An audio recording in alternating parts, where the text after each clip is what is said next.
అమరావతి ఒక architectural zone, ఒక concrete జంగిల్గా మిగిలిపోకుండా జవాబుదారీతనం, న్యాయం, ప్రజాస్వామ్యానికి ప్రతీకగా నిలవాలని ఆకాంక్షిస్తున్నాను. కేంద్రంలో రాష్ట్రంలో స్థిరమైన ఎన్డీఏ ప్రభుత్వం ఏర్పడిన కారణంగా అభివృద్ధి కార్యక్రమాలు వేగంగా సాగుతున్నాయి. మేనిఫెస్టోలో ఇచ్చిన హామీలన్నీ దశల వారీగా బాధ్యతాయుతంగా అమలు చేస్తున్నాం. కేవలం మ్యాచింగ్ గ్రాంట్స్ ఇవ్వని కారణంగా గత ప్రభుత్వం రాష్ట్రం కేంద్రం నుంచి పొందాల్సిన వేల కోట్లు నష్టపోయింది. కానీ ఈ ప్రభుత్వం కోఆపరేటివ్ ఫెడరలిజం స్ఫూర్తితోటి పరస్పర సహకారంతో పనిచేస్తున్నాం. రాష్ట్రంలో రహదారులు, రైల్వే, పారిశ్రామిక రక్షణకు సంబంధించి ఈ రోజున మన అమరావతి కాకుండా రాష్ట్రంలో రహదారులు, రైల్వే, పారిశ్రామిక రక్షణకు సంబంధించి ఈ రోజున 1,07,00,000 కోట్ల విలువైన అభివృద్ధి పనులకి ప్రధాని గారు శంకుస్థాపనలు, ప్రారంభోత్సవాలు చేస్తున్నారు. రాయలసీమలో గుంతకల్ రైల్వే, గోరంట్ల హైవే లాంటి వివిధ కార్యక్రమాలకు, ఉత్తరాంధ్రలో పిఎం ఏక్తా మాల్ లాంటి వివిధ పనులకు ఈరోజు శంకుస్థాపన, ప్రారంభోత్సవం చేస్తున్న ప్రధానమంత్రి గారికి నా హృదయపూర్వక కృతజ్ఞతలు.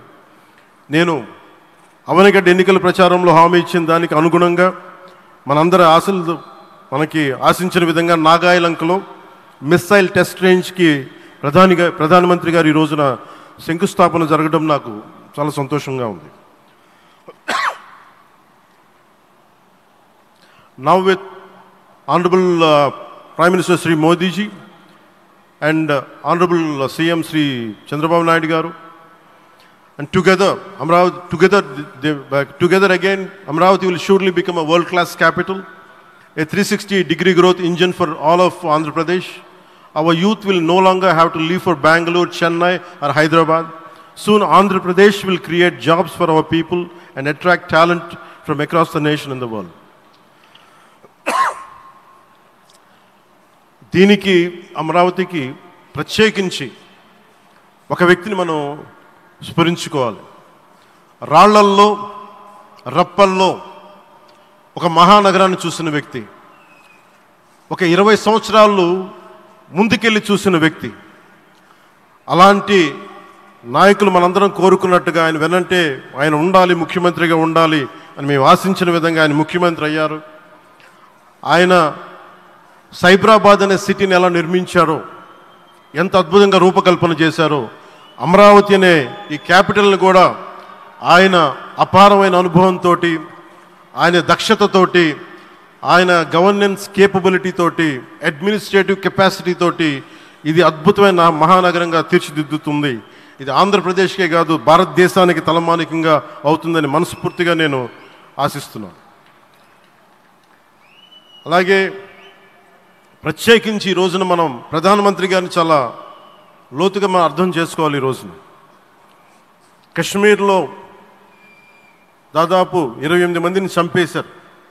అలాంటి క్లిష్ట సమయంలో రాష్ట్రం, దేశం మొత్తం యుద్ధం వైపు వెళ్తున్న సమయంలో, అలాంటి కీలక సమయంలో ప్రధానమంత్రి గారు ఇక్కడికి వచ్చి లోపలంతా బరువు, గుండెల్లో బరువు పెట్టుకొని వేదన ఉండి కూడా అమరావతి రైతులు చేసిన త్యాగాలను మర్చిపోకూడదని చెప్పి ఇంత ఇబ్బందుల్లో కూడా ఆయనకు వచ్చినందుకు మనస్ఫూర్తిగా ఒక్కసారి మనందరం ప్రధానమంత్రి గారికి గౌరవ సూచకంగా మనందరం కృతజ్ఞతలు తెలియజేయాలి.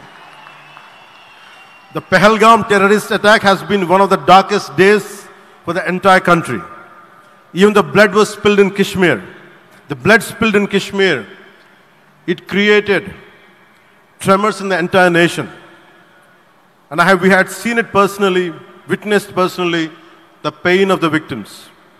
For the Honorable PM Modi ji, he is leading the country through these tough times, and he assured all the citizens with stern action against the perpetrators of terrorism. I know this is very sensitive time, and Modi ji is carrying the nation's burden. Amidst this tremendous difficult moment, Modi ji still gave time and came today to Amravati. This shows his deep commitment to Andhra Pradesh, to the people of Andhra Pradesh, and we are deeply grateful to you, sir.